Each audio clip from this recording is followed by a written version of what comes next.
Buongiorno, oggi abbiamo un ospite molto speciale, siamo qui con la responsabile della comunicazione Google, Jessica Powell. Hi Jessica, how are you? Thanks for having me. So we can start with the interview and chiederò a quali cambiamenti andrà incontro il mondo nei prossimi 10 anni. So what change will the world face in the next 10 years?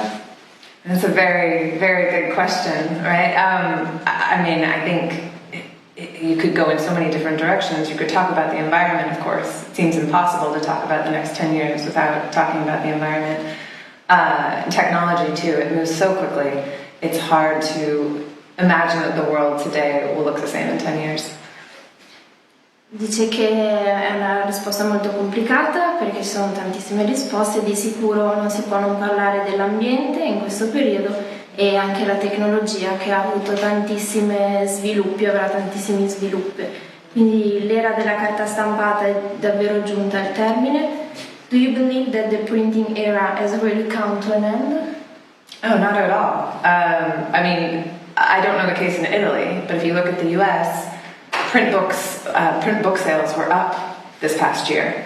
I feel like maybe 10%, that could be wrong, but it was definitely up. So it's hard, I think, to believe that the print era has come to an end. It certainly has been transforming.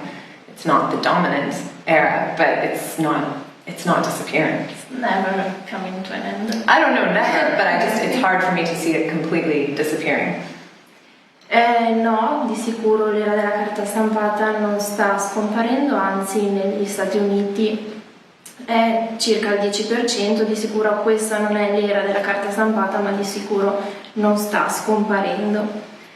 Il mondo digitale sta davvero scompiantando la realtà per molti di noi. Is the digital world really replacing reality as we know it? I don't think it's replacing reality entirely. Is it absolutely encroaching or becoming a part of our day-to-day reality? Absolutely. I think increasingly we will move even more seamlessly between the offline and the online worlds, and a lot of our offline world will have elements of the online. Augmented reality is a really good example of that, where you're perhaps in the street, but you are also experiencing sort of an integration with different parts of the internet that you're kind of seeing before you. But I don't think it means that we're all of a sudden all hooked up to a tube in a screen, never talking to anyone, never interacting ever again. You know, I think that's a little extreme. Allora no, il mondo reale, il mondo virtuale non sta soppiantando il mondo reale, c'è questa realtà aumentata che aiuta e appunto supporta il mondo virtuale, ma non ci sarà questa replacing. Steve Jobs è davvero un nuovo Raffaello. Steve Jobs defined himself like the new Raffaello. Do you think it's true? Did he say that? Yes, he said that. He certainly was humble, wasn't he? You know, I think probably Michelangelo would be a more apt comparison in the sense that, well, certainly in terms of their habits and their behaviors, but also even beyond that, I think when I think of Steve Jobs or Elon Musk, I think much more of some of the men of the late 19th and early 20th centuries. In America, for example, Carnegie or Rockefeller, you know, these captains of industry who were very inventive in their own way. But I think it's a little difficult to compare someone who created the phone, which was transformative and revolutionary, to someone who was perhaps trying to capture the sublime. I don't know if they're entirely comparable. Dice che paragonerebbe Steve Jobs più a figure di industriali di fine Novecento, inizio 2000, piuttosto che a appunto un artista come può essere Raffaello o Michelangelo. Pensa che i social e l'avvento del digitale abbiano cambiato il nostro modo di relazionarci? Do you think that social media and the digital world have changed the way we interact with people? Oh, absolutely, right? There very much has been a disintermediation that's happened because of social media. I think that that's actually very well studied. You know, if during my generation, your generation, we probably interacted with our peers largely offline, not online, whereas I think most teenagers today spend a good amount of time online. At the same time, and I do think that's a risk, at the same time, when I say our generation spent more time outside with our friends, I spent a lot of time just watching TV by myself at my parents' house.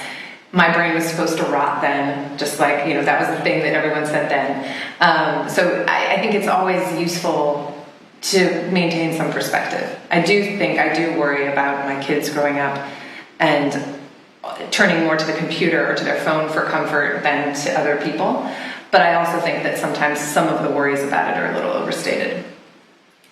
Allora dice che le nostre generazioni usavano appunto meno i social, le generazioni di oggi, i teenager, li usano moltissimo, però ha raccontato che molte volte anche lei stava da sola a casa a guardare la televisione, per cui da una parte si preoccupa un po' per questo social e la comunicazione dei suoi figli sempre attraverso questi social media, ma dall'altra bisogna valutare bene come si usano.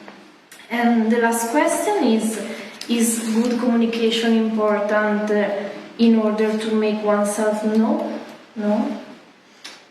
I think that, probably from as long as we can think back, people who are very successful have some element of either people helping them or they themselves are very good at communication. If that wasn't necessary, there would be no one who was a publicist or no one who worked in communications. Whether that's just simply to explain what someone or a company is doing or to promote it or defend it. Do I think it's absolutely necessary? It probably depends on the person or the company. I'd like to think it's not necessary. It's kind of nice to think that things can just present themselves the way they are, but that might be too idealistic. Allora, le ho chiesto se la comunicazione è fondamentale oggi per farsi conoscere e dice che ovviamente sì, è importante, le persone importanti in questo momento hanno di sicuro dietro qualcuno che le aiuta e le spinge, le piacerebbe forse essere un po' più idealistica e quindi dire che la comunicazione non è così fondamentale. What's the secret of the success of Google? Why it's the most big company in the world? Well, I mean, certainly one of the things has to be that they invented something that people need to use multiple times a day, right? If you can come up with a product that people need to use not once a week, not once a month, but that they have to use, I think that is probably a big secret to success. Il segreto del successo è l'aver inventato un qualcosa di cui la gente ha bisogno tutti i giorni, quindi non una volta al mese, una volta all'anno, ma tutti i giorni hanno bisogno e questo secondo me è il successo. Thank you very much. Thank you. And welcome to Italy. Enjoy your days in Italy. Thank you. Very much.